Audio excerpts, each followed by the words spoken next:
ओम शांति। मीठे बच्चे, अपने से बड़ों का रिगार्ड रखना यह भी देवी गुण है, देवताई गुण है। अपने से बड़ों का रिगार्ड रखना। जो होशियार अच्छा समझाने वाले हैं उनको फॉलो करना है। जो होशियार हैं, अच्छा समझाने वाले हैं, बाबा ने कहा उनको फॉलो करना है। प्रश्न है, सतयुग में कोई भी भक्ति की रस्म रिवाज नहीं होती, क्यों? उत्तर, क्योंकि ज्ञान का सागर बाप ज्ञान देकर सदगति में भेज देते हैं। इसलिए बाबा ने कहा भक्ति का फल मिल जाता है। जब ज्ञान सागर बाप हमें ज्ञान देकर सदगति में भेज देते तो भक्ति का फल मिल जाता। ज्ञान मिलने से भक्ति का जैसे डिवोर्स हो जाता है। जब है ही ज्ञान की प्रारब्ध का समय तो भक्ति तप दान पुण्य करने की ज़रूरत ही क्या है। तो वहाँ यह कोई भी रस्म हो नहीं सकती। जब तप दान पुण्य करना, बाबा ने कहा सतयुग में ये कोई भी रस्म नहीं चलती है, क्योंकि हमें भक्ति का फल ज्ञान मिल जाता, सदगति कर देते बाबा। तो इसलिए ऐसी कोई रस्म नहीं चलती वहाँ। ओम शांति। पतित पावन शिव भगवानुवाच। अब बाप बैठ बच्चों को ज्ञान सुनाते हैं। बच्चों को समझाया गया है, जब मैं यहाँ आता हूँ तो पतितों को पावन बनाने के लिए ज्ञान सुनाता हूँ, और कोई यह ज्ञान सिखला ना सके। ज्ञान सुनाने वाला है ही एक, और कोई तो सुना ना सके। ज्ञान का सागर एक ही है, वही आकर ज्ञान से पतितों को पावन बनाते हैं। और कोई जो भी सत्संग है, बाबा ने कहा उनमें कोई भी ज्ञान नहीं सिखला सकते हैं। भल अपने को श्री श्री 108 जगत गुरु भगवान भी कहते हैं, परंतु ऐसे कोई नहीं कह सकते कि मैं सबका परम पिता ज्ञान का सागर हूँ। ये बात बाबा ने कहा कोई मनुष्य आत्मा को कहनी ही नहीं आएगी। कोई कह नहीं सकता कि मैं परम पिता ज्ञान का सागर हूँ। ज्ञान का सागर तो एक ही बाप है, वही आकर पतितों को पावन बनाते हैं। तो बाबा ने कहा भगवान भी कहते हैं, परंतु ऐसे कोई कहते नहीं हैं। तो बाबा ने कहा किसी को कहना आएगा ही नहीं। तो भगवान ज्ञान का सागर है, वह कभी भक्ति नहीं सिखलाएंगे। भक्ति का फल ही है ज्ञान। ज्ञान से होती है सदगति। कलयुग के अंत में सब दुखी हैं, इसलिए इस पुरानी दुनिया को दुख धाम कहा जाता है। इन बातों को अभी तुम समझते हो, अभी तुम जानते हो। हम राजयोग का ज्ञान ले नई दुनिया में स्वर्ग का प्रिंस प्रिंसेस बनेंगे।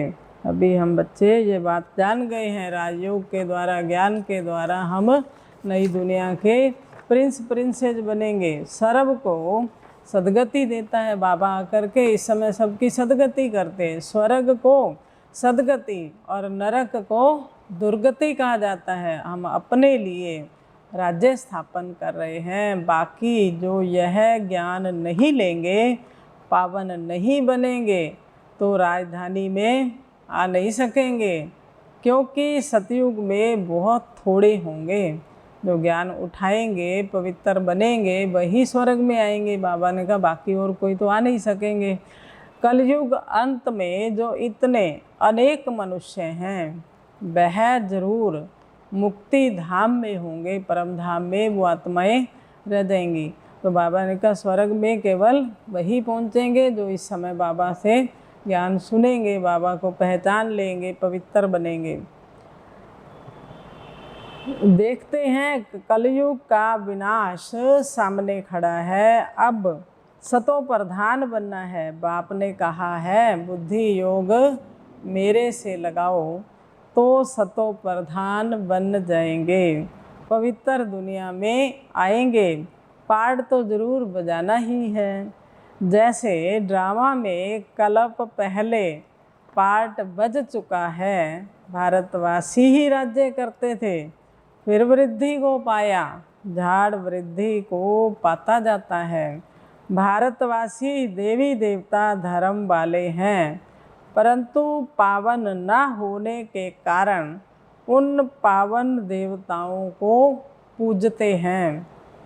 तो बाबा ने कहा अभी पावन नहीं है तो देवी देवताओं की जो मूर्तियां हैं फिर उनकी पूजा करते रहते हैं, जो सिंबल हैं। तो बाबा ने कहा भक्ति की चमक देखो कितनी है, तुम्हारे पास तो कुछ भी नहीं है। और कहाँ भी सत्संग आदि में जाएंगे तो आवाज़ ज़रूर होगा, गीत गाएंगे। यहाँ तो बाबा रिकॉर्ड भी पसंद नहीं करते। तो बाबा इस समय हम आत्माओं को तमो प्रधान से सतो प्रधान कैसे बने, बाबा ये समझाते हैं। बाप आए ही हैं सतो प्रधान बनाने, पतित पावन बाप ही है। यहाँ फिर कहते पतित पावनी गंगा है, उसमें जन्म जन्मांतर स्नान करते आए हैं। गंगा में तो करोड़ों मनुष्य जन्म जन्मांतर से स्नान कर रहे हैं, तो पावन तो कोई बना ही नहीं है, पावन तो कोई भी नहीं बना है। यह सब है भक्ति।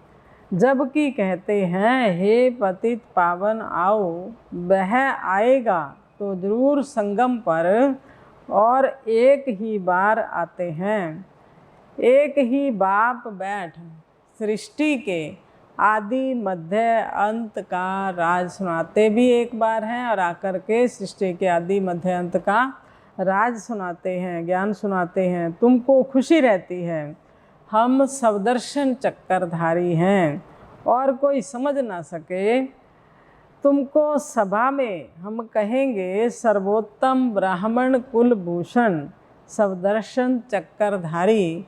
तो इसका अर्थ तुम समझेंगे, जिनको ज्ञान है। बाबा ने कहा वही बच्चे समझेंगे ना, तो नया कोई होगा तो मूझ जाएगा। फिर ये क्या कहा, सवदर्शन चक्करधारी तो विष्णु है। तुम्हारा है ज्ञान मार्ग, तुम 5 विकारों पर जीत पाते हो। इन असुरों से यानी 5 विकारों से तुम्हारी लड़ाई है, फिर तुम देवता बनते हो, और कोई लड़ाई की बात ही नहीं होती। जहाँ असुर हैं वहाँ देवताएं होते नहीं। तुम हो ब्राह्मण देवता बनने वाले, जो पुरुषार्थ कर रहे हो। रुद्र ज्ञान यज्ञ में ब्राह्मण जरूर चाहिए, सिवाय ब्राह्मणों के यज्ञ होता नहीं। तो बाबा ने इस समय ब्राह्मणों के द्वारा ये रुद्र अविनाशी ज्ञान यज्ञ जो बाप ने रचा है, तो बाबा ने कहा ब्राह्मण भी रचे। तो बाबा कहते ब्राह्मणों के सिवाय कोई यज्ञ भी नहीं होता है। तो वो स्थूल यज्ञ होते हैं, उसमें तो मटेरियलिस्टिक सामग्री डालते हैं, लेकिन इस यज्ञ में सारी पुरानी दुनिया की आहुति पड़ने वाली है। आत्मा को बाप से आधा कल्प सुख मिला हुआ है, तो फिर भक्ति मार्ग में याद करती है। अभी तुमको नॉलेज मिली है आत्मा क्या है, परमात्मा क्या है। हम सब आत्माएं मूल वतन में रहने वाली हैं।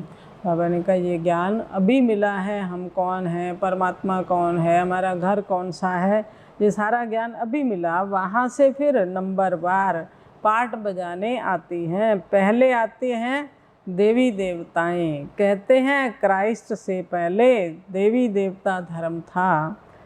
5000 वर्ष की बात है। वो लोग कह देते हैं 50,000 साल की यह पुरानी चीज़ है, लेकिन बाबा क्या कह रहे हैं, ये ड्रामा ही 5000 वर्ष का है। बाबा गाइड बन साथ ले जाएंगे, ज्ञान से सद्गति होती।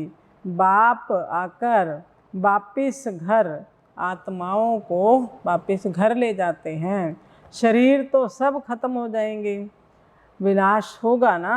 शास्त्रों में एक ही महाभारत लड़ाई गाई हुई है, कहते भी हैं यह वही महाभारत की लड़ाई है।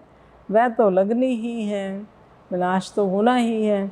सबको बाप का परिचय देते रहो। तमो प्रधान से सतो प्रधान बनने का उपाय तो एक ही है। कौन सा उपाय है?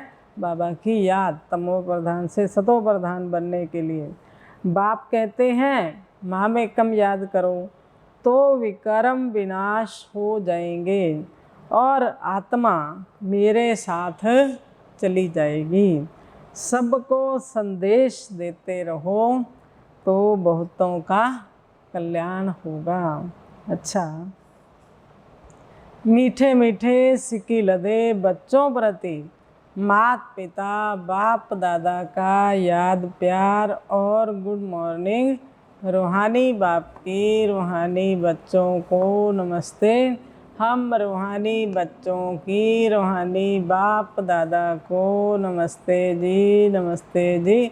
सदा रहेंगे हंसते जी। वाह बाबा वाह, शुक्रिया बाबा शुक्रिया। आज की मुरली का धारणा के लिए मुख्य सार है, फर्स्ट पॉइंट है, जो पढ़ाई में होशियार हैं, अच्छा समझाते हैं, उनका संग करना है और उन्हें रिगार्ड देना है। कभी भी अहंकार में नहीं आना है, कभी भी अहंकार में नहीं आना है। दूसरा पॉइंट है, ज्ञान की नई नई बातों को अच्छी रीति समझना व समझाना है। इसी नशे में रहना है। आज बाबा ने कौन सी डोज दी नशे की? इसी नशे में रहना है कि हम हैं सबदर्शन चक्करधारी।